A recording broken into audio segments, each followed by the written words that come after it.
नमस्कार। बोल के लब आजाद है तेरे, मैं अभिसार शर्मा। बोल के लब आजाद है तेरे, बोल ज़बां अब तक तेरी है। इत्तेफाकन आज से 1 साल पहले हाथरस में रातों रात जिस गुड़िया का पहले बलात्कार और फिर उसकी हत्या की गई थी, रातों रात उत्तर प्रदेश प्रशासन ने उसकी लाश को का अंतिम संस्कार कर दिया गया था। उसका परिवार गुहार लगाता रहा कि कम से कम उसे हल्दी तो लगाने दो हमें।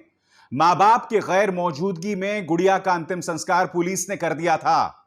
लॉ एंड ऑर्डर की दुहाई देते हुए 1 साल गुजर गया है। उत्तर प्रदेश में लॉ एंड ऑर्डर बद से बदतर हो गया है और शिकार पर है यह शख्स मनीष गुप्ता, भारतीय जनता पार्टी का समर्थक। वो अपने दोस्तों के साथ गोरखपुर के एक होटल में जाता है। रात को करीब 12 बजे पुलिस उनके दरवाजे पर दस्तक देती है और अंदर घुसकर उन्हें पीटने लगती है। उस मार पिटाई में ऐसा होता है दोस्तों कि उस शख्स का सिर फूट जाता है और उसकी मौत हो जाती है। पोस्टमार्टम रिपोर्ट भी सामने उभर कर आ गई दोस्तों, और उसमें साफ हो गया है कि मनीष गुप्ता की बेरहमी से पिटाई उत्तर प्रदेश पुलिस ने की। वो उत्तर प्रदेश पुलिस जिस पर कोई लगाम नहीं है। आज मैं मुख्यमंत्री आदित्यनाथ से पूछना चाहता हूं, क्या जवाबदेही है उत्तर प्रदेश पुलिस की? क्या जवाब है आपके पास मनीष की पत्नी मीनाक्षी के इन आंसुओं का? देखना चाहेंगे एक मां की रुदाली? देखना चाहेंगे एक मां की बेबसी? देखिए। सबसे विनती है, इस होटल ही में मेरे हस्बैंड का खून हुआ है, एक पुलिस वाले ने किया है। प्लीज न्याय दिला दीजिए। आप देखिए बाकी सारी क्लिप, कहीं खून नहीं है, वो खून से लथपथ थे। 2 दोस्तों ने भी बताया यहीं पे खून भरा हुआ था। होटल वालों ने सब साफ करवा दिया। प्लीज मदद करिए, मेरे पति को न्याय दिलाइए प्लीज। दोस्तों, सबसे दुख की बात यह है कि पुलिस अब तक इसे एक सामान्य घटना बता रही थी कि यह गलती से हो गया, पुलिस ने कुछ नहीं किया। अब पोस्टमार्टम रिपोर्ट में साफ हो चुका है, आपके स्क्रीन पर वो पोस्टमार्टम रिपोर्ट जिसमें साफ तौर पर लिखा गया है कि उसकी पिटाई हुई और पिटाई के साथ साथ उसके सिर पर, माथे पर, स्कल में एक क्रैक है जिसकी वजह से उसकी मौत हो गई। मैं यह समझना चाहता हूं कि उत्तर प्रदेश पुलिस इतनी बेलाग क्यों है, इतनी बेखौफ क्यों है? आम इंसानों पर आप इस कदर अत्याचार कैसे कर सकते हैं? मैं तो नहीं भूला हूं लखनऊ के विवेक तिवारी को किस तरह से गोली मार दी गई थी। आप पुलिस हैं, आप चाहते तो पांव पे गोली मार सकते थे, मगर आपने विवेक तिवारी को सीधे गोली मारी, वो मर गया। आज मनीष गुप्ता, जिसके बारे में बताया जाता कि वो भाजपा समर्थक था, टेलीग्राफ की इस खबर के मुताबिक वो गोरखपुर आया था यह देखने के लिए कि मुख्यमंत्री आदित्यनाथ के राज में किस तरह का विकास हुआ है गोरखपुर में। वो अपने मित्रों के साथ, अपने दोस्तों के साथ वहां आया था और उसका आपने क्या हाल कर दिया? क्या जवाब है उसकी पत्नी के आंसुओं का आपके पास? बताइए।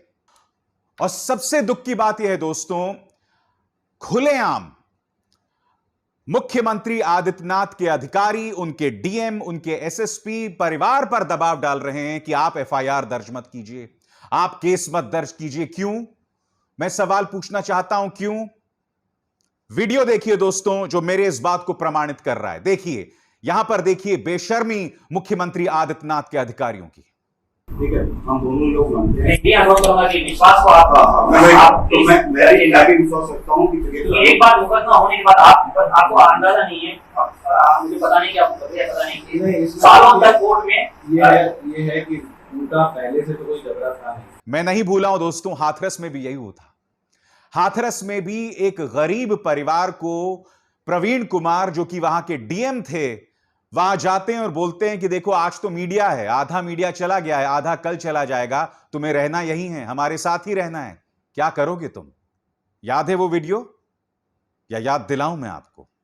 देखिए उस वक्त के डीएम प्रवीण कुमार की बेशर्मी, मानो इतिहास खुद को दोहरा रहा है। देखिए। आप अपनी विश्वसनीयता खत्म मत करिए। तो मीडिया वाले मैं आपको बता दूं, आज अभी आधे चले गए, कल सुबह तक आधे और निकल जाएंगे, 2-4 बजेंगे, कल रात तो हम ही आपके साथ खड़े हैं। दोस्तों, मीनाक्षी लगातार बोल रही है मुझे इंसाफ चाहिए। आपकी स्क्रीन पर यह है जगत नारायण सिंह। मीनाक्षी ने बाकायदा अपने इस लेटर में जगत नारायण सिंह के अलावा 6 लोगों का नाम लिखा है, 6 लोगों का नाम लिखा है अपनी शिकायत में। मगर अजीबोगरीब बात है कि जब एफआईआर सामने उभर कर आती है तो उनमें से सिर्फ 3 नाम होते हैं। आप देख सकते हैं एफआईआर में दोस्तों, सिर्फ 3 नाम, और बाकी जो हैं उन्हें अज्ञात लिख दिया गया है। एफआईआर में भी उत्तर प्रदेश पुलिस ने किस तरह का लचर काम किया है वो आपको इस बात से पता चलता है कि जगत नारायण सिंह के कौन है पिता, इसमें अज्ञात लिखा हुआ है। अरे आप ही के पुलिस अधिकारी हैं भाई, आप ही के यहां काम करते हैं, और जगत नारायण सिंह के अलावा जो 2 और पुलिसकर्मी जिनका नाम लिखा गया है उनके भी पिता का नाम अज्ञात। आपके अपने पुलिसकर्मी हैं और आप कह रहे हैं उनके पिता का नाम अज्ञात, नहीं जानते? यह क्या बात हुई दोस्तों? उस रात हुआ क्या था? मैं चाहूंगा कि आप मनीष गुप्ता के अपने दोस्त जो उस वक्त उस कमरे में मौजूद थे जब मनीष गुप्ता की बेरहमी से पिटाई उत्तर प्रदेश पुलिस ने की थी, जो कि पोस्टमार्टम रिपोर्ट से साफ हो रहा है, क्या कहना है उनके दोस्त का आप खुद सुनिए। तो सर रात को जैसे ही हम सो रहे थे तो हमारे रूम की डोरबेल बजी। कितने बजे? लगभग 12:30 बजे। 12:30 बजे डोरबेल बजी तो गुप्ता जी और प्रदीप जी सोए हुए थे। मैंने गेट खोला तो वहाँ पे 5-7 पुलिस वाले और होटल पे जो रिसेप्शन पर लड़का था, नाम नहीं पता है उसका, वो अंदर बढ़े तो बोले कि भाई क्या नाम है, अपना वो दिखाओ, आईडी वाईडी दिखाओ, कहाँ के रहने वाले वगैरह वगैरह, इस तरह से। मैं सर ठीक है आईडी वाईडी दिखा देंगे। आईडी दिखाई मैंने, अपनी दिखा दी, भाई की दिखा दी, क्योंकि भाई सोया हुआ था तो मैंने कहा यार इसको लेग के डिस्टर्ब करना है। मैंने इसके पर्स से निकाल कर आईडी दिखा दी। मैंने गुप्ता जी को जगाया, मैं गुप्ता जी आईडी मांग रहे हैं पुलिस वाले, तो आप दे अपनी आईडी दे दो। गुप्ता जी बोले कि भाई 12 बजे 12:30 बजे आप आईडी वाईडी क्यों मांग रहे हो, हम कोई मतलब हमें क्यों परेशान कर रहे हो, सोने दो ना, आप कोई टाइम थोड़ी है। और उसके बाद ये बोले कि इनका सामान चेक करो, सामान दिखाओ अपना। मैंने सर बैग भी खोला, अपना सामान चेक किया। मैं बोला मगर सर आप ऐसे बोल रहे हो, हम कोई आतंकवादी है क्या? तो मुझे बोल रहा है कि तू फालतू बोल रहा है, ये है वो है, और साला जाएगा ना तू जेल में। अंदर उन्होंने ड्रिंक की हुई थी सर, जहाँ तक मुझे लग रहा है, और तू अंदर जाएगा ना, एक रात रहेगा थाने में, तेरा अकल ठिकाने आ जाएगी। मन की आप ऐसे कैसे थाने में लेके जा सकते हो? तो इतना कहने पर उन्होंने मुझे थप्पड़ मारने शुरू कर दिए। एक पुलिस वाला, और वो थे जो थप्पड़ मारे? थप्पड़ मार रहे थे सर, उनका नाम JN सिंह था और SHO रैंक के थे, और उनके साथ एक मिश्रा जी, उनका अक्षय कुमार मिश्रा, और 2-3 पुलिस वाले और थे जिन्होंने गन भी ली हुई थी। उन्होंने सर एकदम से मतलब कि ताबड़तोड़ थप्पड़ मारने शुरू करे, मुझे कुछ समझ में नहीं आया। उन्होंने 2 पुलिस वाले जैसे ही बाहर से आए लिफ्ट के आसपास से, वो मेरे को पकड़ के बाहर ले गए। मैं नीचे लिफ्ट के पास खड़ा था, तब तक मैंने देखा कि गुप्ता जी को घसीट के लेकर आ रहे हैं, और लिफ्ट के बाहर से गुप्ता जी के यहाँ से सारा ब्लड बह रहा है। उन्होंने अपनी PCR में गुप्ता जी को डाला, पीछे मुझे बैठाया। कहाँ के थे? गुप्ता जी कानपुर के रहने वाले हैं। मगर न जाने क्यों दोस्तों बार बार मीनाक्षी का चेहरा मेरे आंखों के सामने आ रहा है। बार बार मीनाक्षी के साथ जो उनके 5 साल का बच्चा है उनका चेहरा सामने उभर कर आ रहा है। यह खबर देखिए, मां यह कह रही है कि मैं अपने बच्चे को क्या कहूंगी कि उनके पिता की मौत कैसे हुई। आज तो वो 5 साल का है। मैं फिर से उस मां की आवाज आपको सुनाना चाहता हूं इस वक्त, इस साउंड बाइट में, उनके इस बयान में। आप देखिएगा गोदी में उनका अपना 5 साल का बेटा है। आप कल्पना भी नहीं कर सकते हैं, मीनाक्षी तो एक नर्क से गुजर ही रही है, उनके 5 साल के बच्चे के जहन में, दिमाग में क्या हो रहा होगा इस वक्त, आप और हम उसकी कल्पना भी नहीं कर सकते हैं। सुनिए। पति के लिए तो वही है, फिर लोग पुलिस वालों ने सबको मारा, और फिर मेरे पति घायल हो गया, वो वहीं जमीन में गिर गया, उनका खून बहा। पुलिस वालों ने कुछ भी एक्शन नहीं लिया। खून वही होटल के ही बाहर? हाँ, होटल पे बाहर। फिर बहुत देर बाद उन्होंने उस मनीष को उठाया, मेरे पति को उठाया, और बगल में जो पास वाला हॉस्पिटल था वहां लेके गए, तो वहां से उन्हें तुरंत रिफर कर दिया गया कि यहाँ नहीं हो सकता, फिर लाकर यहाँ मेडिकल लाए। यहाँ पे लेकिन मेडिकल कॉलेज में आए नहीं थे, क्योंकि हमारे पास ऐसी कोई सूचना आई नहीं थी। हम लोग ने भी यहाँ लोग भेजे थे, लेकिन वो आए नहीं थे। सबसे दुख की बात यह है दोस्तों कि पुलिस किस तरह से अपने बयान बदलती है। अब जो इनका ताजा बयान आया है उसके मुताबिक पढ़ के सुनाना चाहता हूं। अब ये इसे दुर्घटना नहीं बोल रहे हैं, अब यहां पर वो दोषियों की भी बात कर रहे हैं। जब सोशल मीडिया में इस बात को लेकर दबाव बढ़ा तब इन्होंने दोषी शब्द का, गिल्टी शब्द का इस्तेमाल किया। आपके सामने बयान। In the unfortunate incident of Gorakhpur which led to the death of a civilian, 6 policemen have been suspended and an FIR has been lodged against them under relevant sections ADG, DIG, SSP Gorakhpur have been directed to take action against the guilty after the investigation. एक दिन पहले की बात है, इनके एक police अधिकारी क्या कह रहे थे, दुर्घटना बता रहे थे, खुद सुनिए आप। अपराधियों की चेकिंग के दौरान थाना रामगढ़ ताल की पुलिस एक होटल में गई। वहां पर एक कमरे में 3 युवक संदिग्ध अलग अलग शहरों से आए थे जो ठहरे थे। इस सूचना पर पुलिस ने होटल मैनेजर को साथ में लेकर कमरे की चेकिंग करने गई, जहां पर हड़बड़ाहट में एक युवक की कमरे में गिरने से चोट लग गई। दुर्घटनावश हुई इस घटना से पुलिस ने तत्काल होटल मैनेजर को साथ लेकर युवक को अस्पताल में भर्ती करवाया, जहां पर उसका इलाज हुआ। BRD में दौरान इलाज उस युवक की मृत्यु हो गई। पुलिस ने तत्काल परिजनों को सूचित किया है। शव को मोर्चरी में रखवाया गया है। आगे डॉक्टरों के पैनल से पोस्टमार्टम करवाकर इसमें नियमानुसार कार्रवाई की जाएगी। फिलहाल ये युवक किस पर्पज से, किस कार्य से यहाँ आए थे, इसकी जांच की जा रही है और किसके साथ ये यहाँ रहे थे, कितने दिन रहे थे, इस संबंध में जानकारी कर आगे कार्रवाई की जाएगी। और ये पहली बार नहीं है दोस्तों, मैं बार बार आपको 1 साल पहले हाथरस की बात कर रहा हूं। हाथरस में भी क्या हुआ था, आपके सामने लॉ एंड ऑर्डर ADG का बयान। इसमें लॉ एंड ऑर्डर ADG ये मानने को ही नहीं तैयार थे कि हाथरस की उस गुड़िया का पहले बलात्कार और फिर उसकी हत्या हुई। ADG लॉ एंड ऑर्डर उस बात को मानने को ही नहीं तैयार थे। और उसके बाद CBI की पड़ताल होती है और उसमें यह बात साफ होती है कि न सिर्फ उसका बलात्कार हुआ बल्कि उसकी हत्या भी की गई। यानी कि जो अंदाजे बयां उत्तर प्रदेश सरकार का हाथरस में था, वही अंदाजे बयां हमें गोरखपुर में भी दिखाई दे रहा है, जो कि मुख्यमंत्री आदित्यनाथ का जनपद है। सबसे दुख की बात यह है, इस वक्त मुख्यमंत्री आदित्यनाथ तमाम न्यूज चैनल्स में घूम रहे हैं, इंटरव्यूज दे रहे हैं। तमाम जो बड़े बड़े पत्रकार चाटुकारों की तरह उनका इंटरव्यू कर रहे हैं, उनके लिए बड़े बड़े कसीदे पढ़ रहे हैं। इनमें से किसी चैनल की हिम्मत नहीं है दोस्तों तीखे सवाल पूछने की मुख्यमंत्री आदित्यनाथ से। मेरे जैसे पत्रकारों के सामने वो बैठ के इंटरव्यू नहीं दे सकते हैं। मैं आपको बताना चाहता हूं वरिष्ठ पत्रकारों की क्या हालत है मुख्यमंत्री आदित्यनाथ के सामने।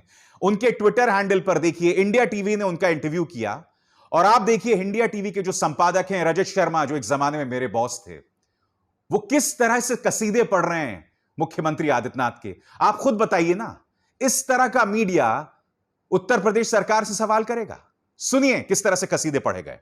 पेट के लिए रोटी, देश के लिए मोदी और गुंडों के लिए योगी। और लोग बड़े क्रिएटिव हैं। एक मैसेज भेजा, मोदी चाय पिलाते हैं और गोरखपुर वाले बाबा सीधे काढ़ा पिलाते हैं। मैं नहीं भूला हूं दोस्तों, आज से 1 साल पहले कोरोना से जंग जीतकर करीब 12-13 दिन अस्पताल में रहने के बाद मैं घर आया था। मेरी हालत बहुत खराब थी, बेतहाशा कमजोरी थी। किसी तरह से बचकर मैं आया था दोस्तों। और जिस रात या उसके 1 या 2 दिन बाद मैं लौटा था, उसी रात को उत्तर प्रदेश पुलिस ने हाथरस की गुड़िया का जो शव है वो जला दिया था। मैं आपको बतलाना चाहूंगा दोस्तों, मैं उस घटना से इस कदर हिल गया था कि तबीयत खराब होते हुए भी, बिस्तर में लेटे हुए भी, उसके बावजूद मैं वो खबर आपके सामने लेकर आया था। आप देखिएगा, इस खबर में मेरी आवाज बैठी हुई है क्योंकि मैं बीमार था, मुझे कोरोना था और उस हालत में मैं वो खबर आपके सामने लेकर आया था। जो मुद्दे मैंने आपके सामने उस वक्त उठाए थे वो बदस्तूर अभी भी जारी है। किस तरह की नाइंसाफी उस परिवार के साथ की गई थी दोस्तों, उसकी एक छोटी सी झलक देखिए। वही इतिहास अब गुप्ता परिवार के साथ दोहराया जा रहा है। देखिए आज से ठीक 1 साल पहले मैंने क्या कहा था हाथरस के मामले में। और समाज की रीति रिवाज परंपराएं समय के हिसाब से बदलती हैं, ठीक है ना। देखो ये एक्स्ट्रा ऑर्डिनरी सिचुएशन है, समझे ना। ये कोई जरूरी नहीं है, ये कहीं नहीं लिखा है कि नहीं साहब दाह संस्कार साहब रात में नहीं होता है, समझे ना, होता है। एक बार सब लोग समझदार हो, जो लोग समझदार। सर मैं कहूँ आपसे एक बात। हाँ बोलो। देखिए तुम्हें सुनने के लिए हम आए हैं। एक बात बताऊँ आपको कि देखो बेटी हमारी नहीं है, ये सबकी आपकी भी है, ठीक है। यार मानते हैं कि आप दर्द समझ रहे हैं, पर आपके हाथ पीछे से भी बंधे हुए हैं। क्या आपके पास कोई पॉलिटिक्स दबाव है जो आप? देखा आपने, अंत में एक शख्स ने पूछ लिया कि हम जानते हैं आप पर पुलिस का, आप पर राजनीतिक दबाव है। क्या पुलिस इस बात से इनकार कर सकती है? अब देखिए दोस्तों, ये वीडियो देखिए। ये वीडियो इसलिए जरूरी आपके सामने हो जाता है क्योंकि इस वीडियो में आप पीछे उस गुड़िया की मां की आवाज सुनेंगे। वो गुहार लगा रही है कि मेरी बेटी की लाश मेरे सुपुर्द कर दो, मगर यहां पुलिस उनकी बिल्कुल भी नहीं सुन रही है। सुनिए। बिटिया का देखो पोस्टमार्टम हुआ लगभग 12-14 घंटा हो गया, ठीक है ना। बॉडी का एक अपना एक टाइम होता है, उसका विचार करो, इस पर सब एक मन बनाओ। बड़े बड़े बुजुर्ग लोग हैं, उनको बुला लो, बुला करके इसको हल करो। खाली हट धर्मिता करके नहीं साहब, मैं तो यही करूंगा सर। टाइम मैं यही करूंगा। ये देखो बेटा, ये बेटा बिल्कुल बिल्कुल सर हम देखो भैया सुनो, एक मिनट जो बड़े बुजुर्ग समझदार व्यक्ति हो, एक आपस में बैठ करके बात करो और विचार करो। मैं नहीं जानता कि मुझे हाथरस की इस गुड़िया के परिवार की पहचान को सार्वजनिक करना चाहिए, नहीं करना चाहिए, मगर शायद शालीनता के चलते मैं उनकी मां की पहचान आपके सामने जाहिर नहीं करूंगा। अब मैं गुड़िया की मां की आवाज आपको सुनाना चाहूंगा। उसकी हृदय विदारक रुदाली सुनाना चाहूंगा। वो कह रही है कि रीति रिवाज के हिसाब से मुझे कम से कम उसे हल्दी तो लगाने देते। सुनिए वो मां क्या कह रही है। हम चाहते हैं हमारी बेटी को घर तक ले जाया जाए। हमारा जो हिंदू नियम है, हमें हल्दी वगैरह लगानी होती है। हम अपनी बेटी को हल्दी वगैरह लगा के हमारी आखिरी बच्ची की विदाई है। अब लौट के तो दोबारा नहीं आएगी। और प्रशासन की हठधर्मिता देखिए, वो ये दावा कर रहा है कि परिवार की रजामंदी से अंतिम संस्कार हुआ, जबकि मां की हकीकत अभी अभी मैं आपको सुनवा चुका हूं। देखिए, उनके परिवारजनों के साथ और सहयोग से, उनकी अनुमति से और शांति व्यवस्था को बनाए रखने की दृष्टिगत विधिवत उनका अंतिम संस्कार कर दिया गया है और पूरे गांव और पूरे शहर में पूरी तरह शांति व्यवस्था बनी हुई। किसी तरह की कोई परेशानी रही नहीं, किसी तरह की कोई अड़चन नहीं आई। सभी को समझाया गया और सभी लोगों ने इसमें पूरा सहयोग किया और किसी तरह की कोई इसमें दिक्कत नहीं। आपने सोचा होगा इस मां की कितने सपने रहे होंगे अपनी बेटी को लेकर। सबसे बड़ी विडंबना दोस्तों, मेरे एक पत्रकार मित्र ने मुझे इस अखबार की, इस वेबसाइट की एक कतरन भेजी है जो मैं आपको दिखाना चाहता हूं। कौन था मनीष गुप्ता?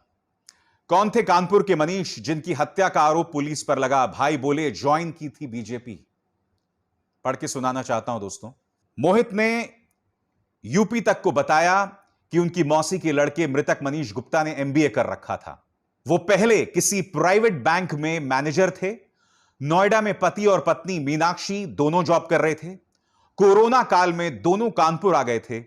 उनका एक 4-5 साल का लड़का था।